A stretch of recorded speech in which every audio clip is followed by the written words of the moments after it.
पूरी बिल्डिंग गिर गई। इजराइल के रॉकेट से इस बिल्डिंग को गिराया गया। उसके बाद से ये आरोप इजराइल पर लग रहे हैं कि इजराइल ने जानबूझकर मीडिया को निशाना बनाया। इजराइल ने जानबूझकर अल जजीरा की बिल्डिंग को गिरा दिया है, क्योंकि इजराइल का टारगेट मीडिया थी, जिससे गाजा में जो जुल्म हो रहा है, जो तस्वीरें आ रही है, वो दुनिया तक न जाए, फिलिस्तीन की तस्वीरें पूरी दुनिया न देख पाए, इसलिए इसे गिरा दिया गया। यह कहना है दुनिया से जो रिएक्शन आ रहे हैं। लेकिन साथ ही साथ अमेरिका के राष्ट्रपति ने क्या कहा है वो मैं आपको बताता हूं। अमेरिका के राष्ट्रपति का क्या कहना है। अमेरिका के राष्ट्रपति जो बाइडेन ने क्या कहा है वो मैं आपको दिखाने जा रहा हूं सामने स्क्रीन पर। अगर आप देखिए, अमेरिका के राष्ट्रपति ने इस पर प्रतिक्रिया दी है। हमास के हमलों के जवाब में इजरायली हमलों के प्रति उनका कहना है कि हमास जो हमला कर रहा है और इजराइल उसका जवाब दे रहा है, उसका मैं समर्थन करता हूं। यानी दोनों तरफ से हमले हो रहे हैं, बेशक उसका समर्थन करता हूं, लेकिन हमलों में आम नागरिकों के मारे जाने और पत्रकारों की सुरक्षा को लेकर मैं चिंतित हूं। जो बाइडेन, अमेरिका के राष्ट्रपति, ये जो बिल्डिंग गिराई गई उस संदर्भ में जो बाइडेन ने ये बातें कही है। लेकिन अब आपको आइए बताता हूं कि बिल्डिंग आखिर गिराई क्यों गई है। ये बिल्डिंग क्यों गिराई गई है सभी के जहन में क्या अल जजीरा का ऑफिस इसलिए गिराया गया क्योंकि मीडिया कवरेज ना हो। मैं आपको बताने जा रहा हूं जो इजराइल का कहना है कि आखिर वो बिल्डिंग क्यों गिराई गई है। देखिए जरा, इजराइल का कहना है ये जो बिल्डिंग आप देख रहे हैं, इजराइल का कहना है ये बिल्डिंग इसलिए गिराई,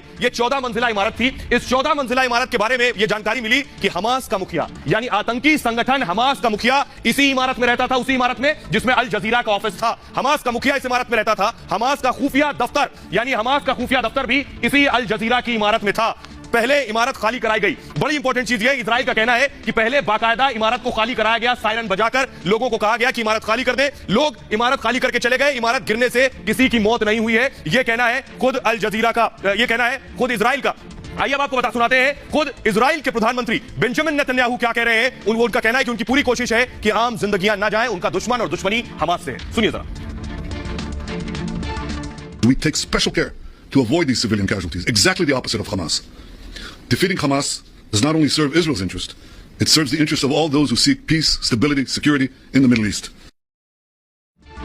और आइए, तो आपने सुना अभी प्रधानमंत्री को, इजराइल के प्रधानमंत्री बेंजामिन नेतन्याहू, जो वो कह रहे हैं कि वो आम लोगों को नहीं मारना चाहते हैं, उसकी एक तस्वीर मैं आपको दिखाने जा रहा हूं कि वो जो कह रहे हैं उसमें क्या हकीकत है। आपको हम सुनाने जा रहे हैं बहुत सीक्रेट, बहुत गुप्त, इजराइल के कमांड कंट्रोल रूम से इजराइल का लड़ाकू विमान उड़ा रहे पायलट की बातचीत। यानी कंट्रोल रूम जो कि इजराइल में है और इजराइल का जो पायलट है लड़ाकू विमान लेकर फिलिस्तीन और गाजा के ऊपर उड़ान भर रहा है, उससे कमांड कंट्रोल रूम का शख्स ये कह रहा है कि नीचे देखो वहां बच्चे हैं और इसलिए ऑपरेशन अभी खत्म करो। सुनिए जरा पूरी बातचीत, एक्सक्लूसिवली मैं आपको सुनाने जा रहा हूं, सुनिए।